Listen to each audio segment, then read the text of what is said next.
My beloved Rockets fans won't have to wait long for Kevin Durant to make his Houston debut as KD will lead his new squad to his old stomping grounds in OKC on opening night. We now welcome an NBA reporter, Tim McMahon, who covers all things Texas NBA, all things Rockets. Tim, what were your first impressions when you saw the league's schedule makers worked their magic and decided to have KD in OKC as the Thunder raised their first ever banner?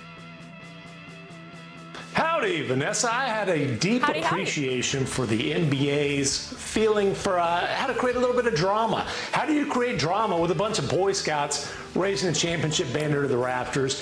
You bring back the guy who spurned that city almost a decade ago. And look, Kevin Durant's free agency departure has kind of loomed over the Thunder franchise for years now. They got out from under that shadow last year. Obviously, this is about Shai Gilgeous-Alexander and the Thunder, a championship team, perhaps a dynasty that's blooming in Bricktown. But look, even Game 7 of the NBA Finals, what was the biggest story of that day? It wasn't Game 7 of the Finals. It was Kevin Durant being traded that morning, kind of his pursuit of happiness continuing now to a fifth stop of his NBA career. And where better for that edition of Kevin Durant's career to begin?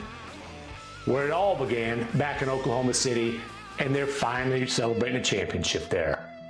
However poetic opening night may be, do you think it's going to serve as that closure for the Thunder organization and their fan base? I mean, this will be one heck of a litmus test. Is this going to be about the angst of Kevin Durant or the celebration of Shai Gilgeous-Alexander, of Jalen Williams, Chet Holmgren, and this team that just reeled off 68 wins, just won a championship, has a chance to potentially be a dynasty if they are ever going to not forgive, but kind of forget about the anger towards Kevin Durant. It will be on this night. Having said that, I'm not sure that he will ever be fully forgiven in Oklahoma City. I'm not sure that number 35 will ever be up in those rafters alongside that championship banner. Might I add that Steven Adams and Jeff Green will be there too? Maybe that'll soften things up a little bit. I don't know, Mark, do you think the bad blood is there to stay? Look, it's time to let it go, at least from the Thunder franchise. I don't know that the Thunder fans are going to let it go anytime soon. But, like, I covered Carmelo Anthony, his first 8 seasons or his first 4 seasons in Denver, and that bad blood has never, like, went away. And now it looks bad. Carmelo's going into the Hall of Fame, and there's still not an olive branch between him and the Nuggets. And I remember seeing Vince Carter tear up when he went back as a player to Toronto, and they healed. Melo never got that. So what do the Nuggets do now? You know, now Joker is wearing his jersey. He deserves his jersey to be retired there. He's one of the top scorers of all time. And I think the Thunder need to get ahead of it. Do some things to make Durant feel good about his time there. He won an MVP. He led them to their first finals. He's going to make the Hall of Fame. Be the bigger person and get him back into the fold. Be the bigger person. Asking that fan base that was in their feelings. Thunder as an organization to be the bigger. Oh, you're saying that they're not the fans. No, good, not the fans. Good clarification. Kevin Durant is a legend of the game. One of the 3 players that we are celebrating. Yesterday, I called them the trifecta, LeBron, Steph, and KD. KD coming back, I don't think it'll be welcome arms, always cheers, but it is momentous because it showed that the franchise has turned the page. They won a championship. And now turning the page maybe allows you to appreciate the past, and having Kevin Durant is great. The one thing that I love about this game is not just, you know, what's happening outside the lines, what's happening within the lines. These are 2 teams that will compete for championships based off of their construction for the years to come. The Rockets finished number 2 in the West, and they added the piece that mattered, the one that will help boost their offense. They already have Ime, they already have the defense, they have maintained their young core, which includes an all-star in Alperen Şengün, and now you have the generational player that is going to hopefully bring them to the promised land. But the team that is literally trying to stop them, we get them on night 1, when they get their rings, when the banner drops, when you have the MVP and SGA, when you have these rising stars of Chet Holmgren and obviously J-Dub, it could not be a better situation. But I do think that there is some kind of absolution in the fact that this is the only franchise, like this is the first time the franchise has a championship since Seattle, you know, ever since it moved to OKC. So there's some peace there, but I don't know if the peace is gonna like mean KD is going to be crying. I don't think KD's going to. I don't know that KD's going to be shedding tears. And the NBA schedule makers definitely have a flair for the dramatics. That is for sure. All right, bringing it back to the here and now. The Rockets made a big splash trading for KD, but despite Houston being eligible to sign Durant to a 2-year, $118 million extension, no deal has been reached. So, Tim, I'm going to bring you in on this. Why do you think Rafael Stone and the Rockets front office are holding off on this? But because there's not a sense of urgency to get it done right now. The Rockets have other business that they need to handle this summer, primarily the extension for Tari Eason. Look, it was a big splash. It was potentially the final piece that they needed to be a real deal contender, that go-to guy that they were sorely missing last season.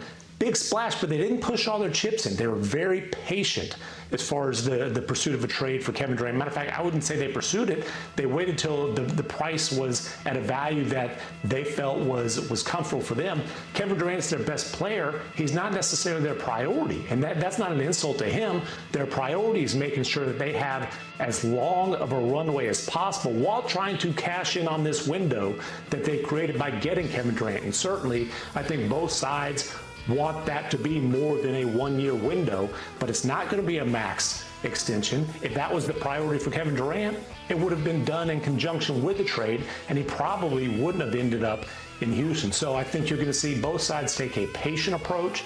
They will work together. But again, I don't think this is an urgent situation. And even if they get to camp, even if they get to the start of the season, if it's not done, I don't think you're going to see panic from either side. They want to work together. They want to position themselves to win a championship. And the Rockets want to be positioned to contend for championships long after KD has hung up his shoes. Tim, I was nodding my head the entire time because one of my favorite parts of the Kevin Durant trade is that the Rockets did not give up all of their young core like a lot of teams do to get superstars. So, Mark Spears, do you like the way the Rockets are playing this? I don't. I remember what happened in San Francisco, his last season with Golden State. The longer it takes, or if it doesn't happen, it's going to be something that's going to be talked about every day. And that's just how us as the media are, and Kevin answers questions. And I know it was a nightmare for Kevin and the Warriors his last season at Golden State, and it caused a lot of stress for him. And if this kind of action returns to Houston, I think this kumbaya that y'all two are having about how amazing the Houston Rockets are going to be is going to be a cloud that's going to be, you know, Kevin is honest. He holds his emotions on his sleeve.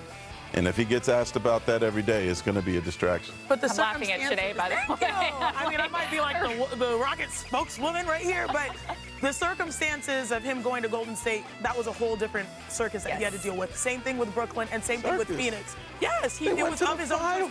No, but what I'm saying is that when he first went there was a lot of criticism on him going. Okay. This is a different circumstance. Right. Going from Phoenix now to Houston, you could just tell. I saw him recently a couple weeks ago, like, he's in a good place. Now it's just playing basketball and competing and trying to win a championship again with a new core. And he and Ime getting along so well. He and Rockets assistant coach Royale Ivy being very good friends. But we are 100% on the same page here.